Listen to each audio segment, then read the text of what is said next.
How does it feel to follow your soul truth, to be your greatest self? I'm Destin, living my soul journey through dance in every stage of life, through figure skating from age 5 to competitions everywhere, through writing, poetry, creating my dream book, following my intuition to be with you, to speak with inspiring soul leaders here, unlocking the keys to their journey and share tools you can take home. Welcome to FATUM, where we choose to be our greatest self. Hi, I'm Destin. I'm so glad you're here. Thank you. And welcome to FATUM, a space to journey inward and upwards to discover what it truly means to be your greatest and highest self with the help of inspiring soul leaders from around the world. And let's be honest, I think we need that now more than ever. Today's guest is someone truly special. He has dedicated his life to helping others break free from subconscious patterns that hold them back. Author, agent, and producer Jorge Pérez has written the best-selling book, The Shut the F Up Method, a bold and super accessible guide that merges spirituality and science to reveal why we repeat destructive patterns, how to monitor them, and how silence itself can become the biggest tool for freedom. For over 20 years, Jorge has been immersed in the self-development world, studying with visionaries like Dr. Joe Dispenza, Abraham Hicks, and Tony Robbins. Before we dive into our conversation today, I want to share something from my heart to you. Now, writing is how I connect with my own soul, and this poem has grown from that journey. Inspired by today's conversation, here is a poem called Silence. Silence. A silence we resist, a silence we transmute, a silence that saves us anyway. I used to be buried in my own sentences, tongue sharp with prophecy but blind. I deserved that death, the kind that smothers ego, tunnels me towards a flicker. Call it light.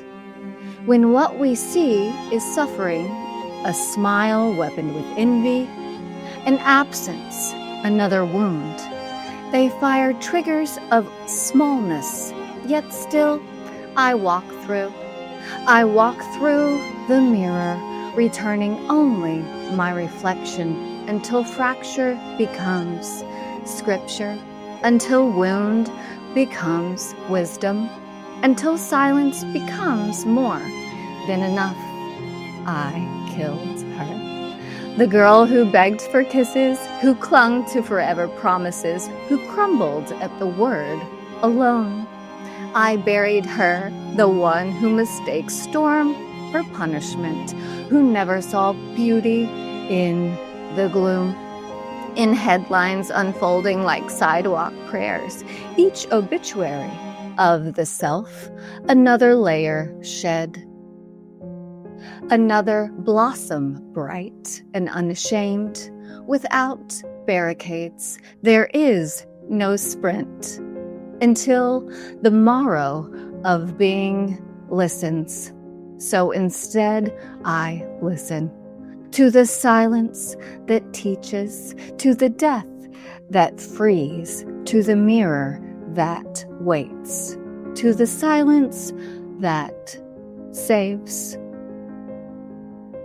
Which, you are definitely saving people right now with your book. Welcome, Jorge Pérez. I'm so happy to have you here with us today. Your story, all your messages, is definitely a must-have guide for so many people, including my mother, who is your number one fan, might I say. Oh my God. Thank you so much for having me, Destin. And I love it. I feel like that was like a great Eurovision moment. You're next. I was in an alternate universe. I loved it. There's an aura reader too, that where you can see your aura and it looks very similar. So it's the vibe. It's the vibe. So I kind of, for the first segment, we call it My Soul Mission. So you've done so much in your journey. You've grown a significant amount, but right now, everything you're doing right now, what do you say is like your inner calling overall? My inner calling is I have a passion for letting people know and invite them to stop leaving money on the table when it comes to the quality of their life by the way they talk, by the way they talk about the world, the way they talk about the news, their friends, and especially how they talk about themselves. I've been in personal development for 20 years and I found a glitch in the system. And the glitch is that unless we rewire how we talk, we're never going to truly transform. It's almost like you can go to all the best boot camps in the world. And if you're still eating pizza every night before going to bed, all that work for nothing. So just like we have to shut up our mouth and not eat that pizza, we have to shut up and stop complaining. Got it. And why do you think it is we tend to overshare so much? Yeah. Listen, it's very innocently primal. Our brains are built to survive. Okay. So in my book, I present a ton of science on how our fight or flight mechanism very innocently really triggers us to complain and to look for bad news or to look for anything to survive because it very innocently thinks if I know where there's a problem or if I talk about the problem, then I'm going to keep myself safe enough not to die or to be alive. But the problem with that mechanism, our fight or flight, is that same alarm system that's trying to make us survive is the same one that's killing us by stressing us out because we don't need to be surviving like the old days, like our ancestors did, running away from dinosaurs and all that. The new dinosaur is Amazon Prime is 2 hours late. We don't need to be in so much emergency. That's why we go to that state so much. Got it. And you emphasize that our subconscious patterns pretty much run our lives, right? Why do you think it is that we're so like unaware of this when it's so important? Because our subconscious patterns are basically subconscious. When we say subconscious, it's a fancy word for repetition. Okay, think about it. When you get into your car, remember the first time you got into the car and you were like, "Oh my God, the gas, the steering wheel," and now you can literally be on your phone, TikToking, talk to your best friend, texting. So basically, our subconscious patterns it's just learn, memorize behavior. So we have a ton of learn, memorize behavior, not from just like Destin growing up with mom and dad and doing all these things, but more like genetically, cemented behavior that you don't even know where you got it from. Again, it's very based on surviving. So it's tricky because it doesn't mean it's almost like a little kid is running the show. Okay, so you don't want to get mad at that little kid and make him wrong when he falls, but you want to be like, oh, honey, this isn't gonna go. I'm not gonna go into this obsessive calling my ex thing again. No, no, no, no. So we have to we have to very innocently and very lovingly guide our new way of being. And I'm big on meditation. One way to rewire the subconscious mind is we have to go in. And again, it's such a beautiful rabbit hole of information that I provide in the book because our five senses, which is what runs our life, right? Smell, touch, feel, taste, smell. If we let those five senses run the show, then it's bad news because we're constantly going to be like, not enough this, not enough that, not enough that. So what the invitation is to almost like still, live a life where the five senses are important, but not let them have you on a chokehold. And the way to not have them gripping our life is by meditating and by creating a separation between us and the five senses. Right. It's really important. And having that compassion for yourself and going inward once you find your mind going outward and outside of yourself so much is kind of how you teach us like how to rewire that in the book. And I love how the book, it's so easy to follow. And I love how short your chapters are. It resonates. It's so easy to go through and read through. I went over it this last weekend and it's really wonderful. So thank you so much for creating this. And I love the 10 Commandments. That is the core. So when you get the book, make sure you go over your 10 Commandments. Perhaps we will have time for you to preach a little bit on those. But I kind of want to talk about how you even got here. this enlightenment journey and teaching others. So to talk a little bit about the journey, your journey here, it's pretty powerful. Can you go back and talk about like the major turning point that made you even want to create this book and the journey here? Yeah, sure, absolutely. Listen, I've had a sensibility for personal development for over 20 years. My mom made me and my sister become Reiki masters when I was 14. I Wow. went to India when I was 20, stayed in an ashram for 2 months with a holy man named Sai Baba. So it was always in me, but definitely what detonated the book was I lost both of my parents to cancer pretty back to back, dad in 2019 and mom in 2022, which definitely made me think a lot about genetics and epigenetics and what does that mean to me and for my sister and anyone for that matter, right? So sorry. So sorry for your loss. Oh, thank you, sweetheart. Thank you so much. I love you. So I got into I really started what I learned is that we're not doomed by our genes. Okay. Genetic predispositions are like Christmas lights. You can have Christmas lights in your house, but if you don't like them, it's like not having them. So what lights are genetic predispositions? Being in a constant state of fight or flight.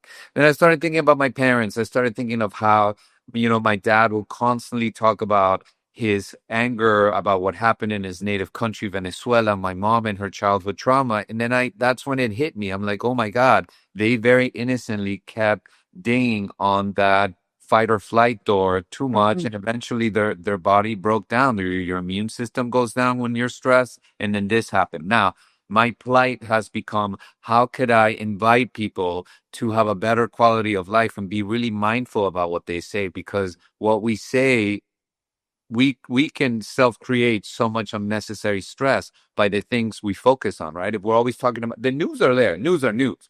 But if we're always injecting about what's happening in the news and what's this guy doing in the White House and what's this one, I mean, we're going to drive ourselves crazy and stress ourselves out. So the invitation is to uh, be the protagonist, the star in your life by running the narrative that you want that keeps you healthy and happy.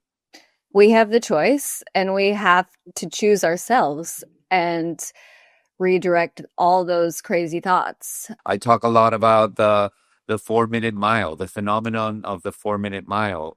Back in the day, no one could break the record of doing the 1 mile under 4 minutes. But the moment that one person did it, other people throughout the world started doing it. Because all we need is one example. All we need is, Destin, for you to get on stage and talk about how you got over something. And then I can be like, well, if she did it, I can do it too. So how can we all be an example of the 4 minute mile in our lives for others? So that's the invitation, to consider that horrible thing that you're going through, and not to condone that horrible thing, but just to consider that maybe that's the one ingredient that's going to help so many people as well as yourself.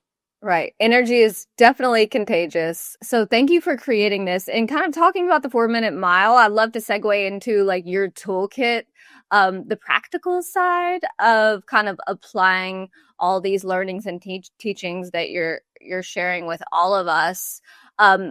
For instance, like how to calm the ego mind. Do you have any tips on like how to catch it or how to monitor your subconscious? I think the book, the method itself, is a toolbox, right? And inside a toolbox, you have different tools, right? You have your wrench, you have your hammer, you have your screwdriver. And then let's say your life is your house, right? So in your house, sometimes like the roof breaks, there's a leak, there's something wrong with the floor. So you don't use the same tools to fix different things in your house, right? You have to determine which one is which. But I would say right now in my life, and it fluctuates, right? But I would say right now in my life, my most important tool is self-compassion. Okay.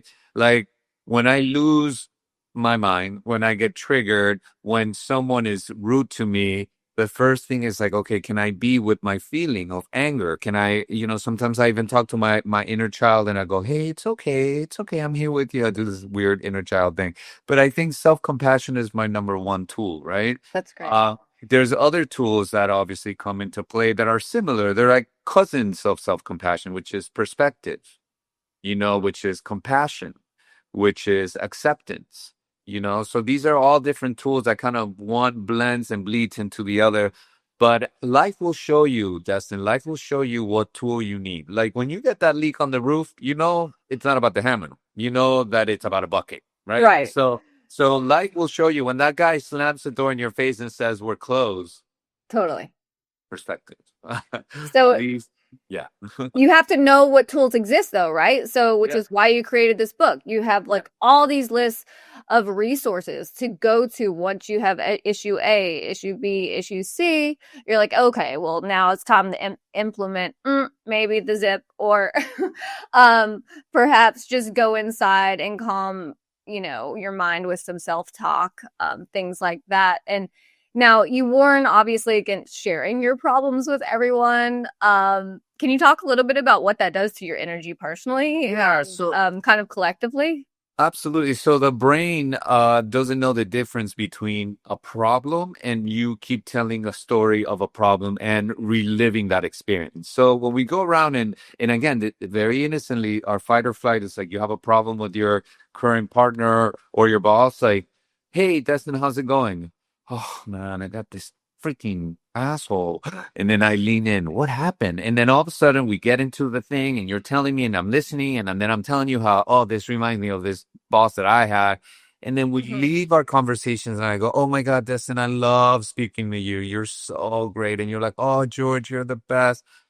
And then we do have that high of feeling good, right? Because we got it off our chest. But my question is, did you really get it off your chest? Or did you just submit yourself to your emotional addiction of complaining? And then 2 hours later, when the high of complaining ends, then the body's going to go, "Hey, I need to feel that again." And then another bad boss comes. Like sugar. Right, like sugar, to take you right on that roller coaster again. So what I do is, listen, I wanted my work to be really easy, pragmatic, something that you could do on an everyday basis for everyday problems, right? So I keep it simple. It's like if you have a problem, tell one person or your therapist. That's it. This is not about repression. This is about using mindfulness or keeping the numbers to maybe 4 or 5, not 30, not 40, because we don't want to create networks of conversations of our problems, because then we also have to, when we tell problems, clean that up. You got to clean it up after you make that mess. You're gonna have to clean it up somehow energetically, and that's just a waste of your time and your energy. Exactly. Amazing. So I believe next we can get into some healing minutes, which is something for all of us to carry home and integrate into our lives. Now, George, what were you thinking of a few final healing minutes for the audience? I would love to invite you and your audience for a short heart coherence little meditation so we can leave all connected, ready for the day or night. How does that sound? Perfect. I will leave the screen to you. So I want you to close your eyes and sit up straight on your chair or your couch, wherever. And now take 3 deep breaths with me. In through your nose and out through your mouth. 2 more. In through your nose, out through your mouth. In through your nose and out through your mouth. Now I want you to feel a beautiful golden light dot in the center of your heart. This beautiful golden dot is warm and it's safe and it feels like home. I want you to see this dot of light now growing, and it starts to expand all over your beautiful heart. Every single space, every single orifice of your heart. This beautiful white golden light now goes into the rest of your organs, into your lungs, into your throat, into your arms, to your legs. Just feel that warmth of that beautiful golden white light. Now I want this beautiful golden light now leaving your body, going into your space, your room, your house, wherever you find yourself. Feel this golden light going everywhere, bringing love, bringing peace, bringing coherence. This light now extends to your street, everywhere in your street. And it goes and it mingles with the energy of your neighbors, your friends, strangers, with everyone in your community. Now I want you to see this beautiful light going into your city, creating peace in your city, creating harmony in your city, creating love with everyone. I want you to see this beautiful golden light going into your country, wherever you find yourself. Notice the margins of your country as in a map and see it covered in beautiful golden light, creating love, brotherhood, and sisterhood everywhere.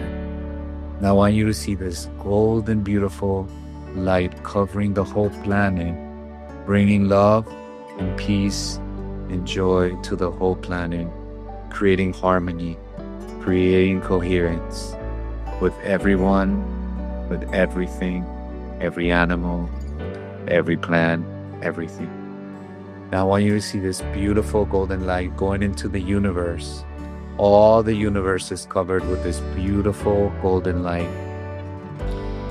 This beautiful light that's warm, that's making us all feel connected, united as one and whole. This beautiful golden light now goes into the stars, into all of the solar system. The stars, which is what we're made of. We're also made of stars, stardust. Feel that light. Love that light. Now I want you to see this golden back light going right back into your heart. Feel it all over your beautiful heart. Now I want you to take another deep breath in through your nose and out through your nose, mouth. In through your nose, out through your mouth. Now in through your nose and out through your mouth. And I want you to feel the coherence that we've created, the state of bliss that you could now carry all throughout your day, all throughout your life, as you've now had an incantation of love that you can always find within your heart at any moment, at any time. A love and coherence that will always guide you and be with you.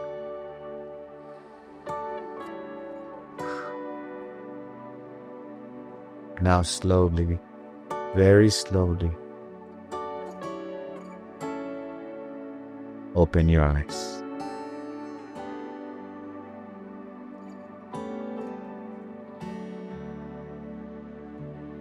Thank you so much.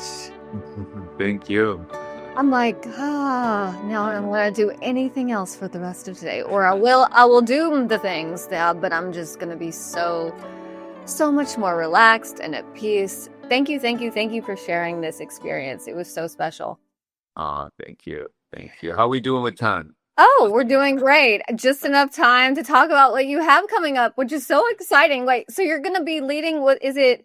You're going to Costa Rica and leading an amazing experience and retreat for everyone to kind of enjoy, recenter, all the things. Tell us a little bit about that and when it's happening. It's a mindfulness retreat. There'll be meditation, yoga, activities, surfing for whoever wants. It's in a beautiful boutique hotel in Nosara. It's called the Moana Resort, and it's December 13th through the 17th. You can find all this information on my website, STFUmethod.com, under retreats. I partner with a really good friend of mine who licenses Dr. Joe Dispenza's technology and CS.